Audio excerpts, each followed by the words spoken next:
should they just give him his button? Because maybe if they gave him his button, he doesn't roll. Did you ever kind of ask him that, or did you ever? I certainly did. I certainly did, and that is the answer. If he had been made, and he had gotten made, he wasn't rolling. The only reason that he did is they disrespected him. That was a big thing because they didn't make him. Yeah. And then he's got the Sindona problem because he turns him down. Yeah. Because he's pissed off at the mob, and now he thinks he's going to get killed. Let me just give you one other thing, and this comes into this discussion. I told you that between the French connection and the pizza connection, he needed to make money. Correct. There was a diamond robbery. He set it up with another guy, along with some Gambino people and Bonanno people. It was a joint effort. But he and his buddy were the two people who went into the diamond, the dealer on 47th Street in Manhattan. By the way, that isn't heard of. I think it was the first and last time that only happened. Yeah, and they do it. They steal $1 million worth of diamonds. Here's what he tells me. He said what he had to do was now leave the place. He had to walk across town to the east side of Manhattan, where a guy was waiting for him. So he would hand the diamonds off to that guy. He then went to Chicago, Luigi. Okay. Yeah. Think about this, Tom. It's a robbery in Midtown Manhattan.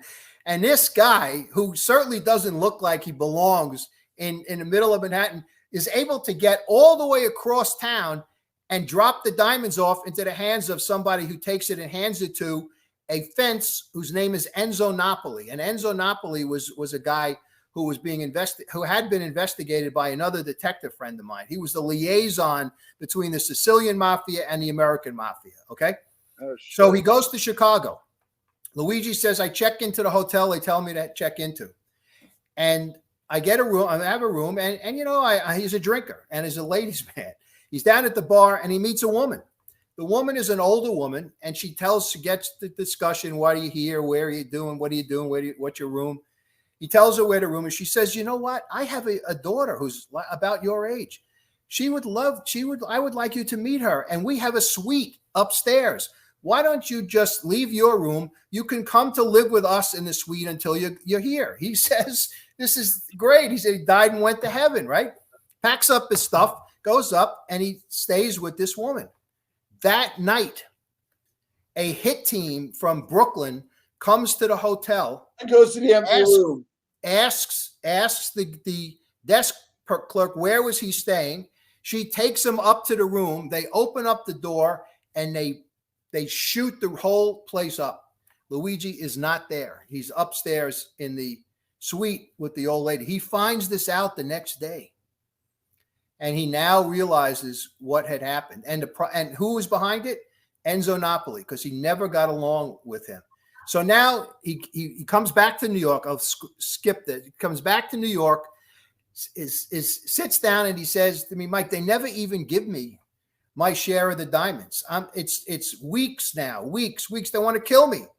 So there's a big sit down in a closed restaurant in Midtown Manhattan.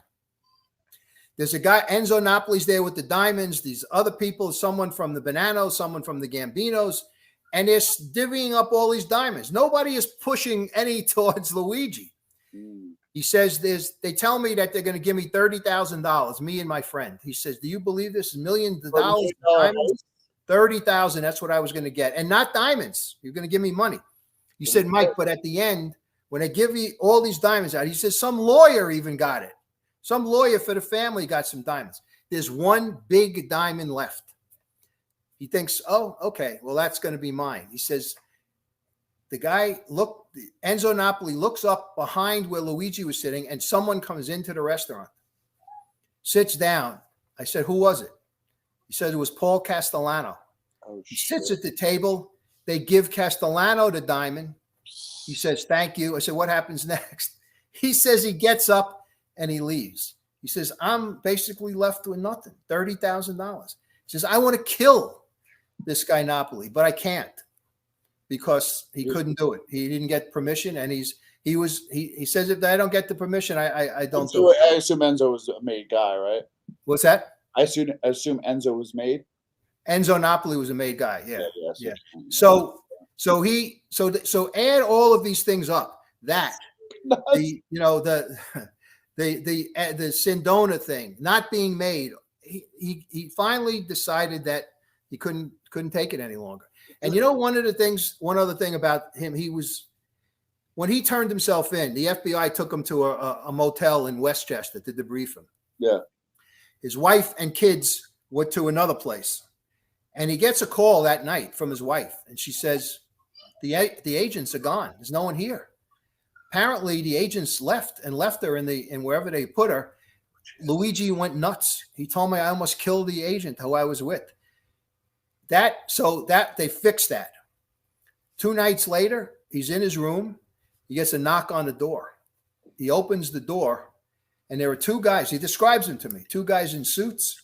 They just stare at me and look at me, and he says, I know who they are. And I closed the door, and I went and I said to the FBI, you got to get me out of here. He knew that these were guys. They were scoping him out. They were going to come back and they were going to kill him. And the FBI finally took him and put him somewhere else before they brought him to the DA's office. So this wasn't like the 60s. This is like the 80s, 90s. Like where? Yeah, this is. He comes to me in around 79. Oh, okay, so it's still a little. Yeah. Not that it's an excuse, but I get it. I thought it was maybe 80s, late 80s, and 90s. All right, so. So okay. I hope that I haven't given away too much to your readers, to your listeners, I want you to buy that book. I think you'll love it. I need to listen to this because it's the details of how this strings together. So everybody, I'm going to put a link below to the Amazon link. I'll put an Audible link too. If you have Audible, I'll download it. Actually, the book is on Amazon and is there's an audio book on Amazon as well as Barnes and Noble.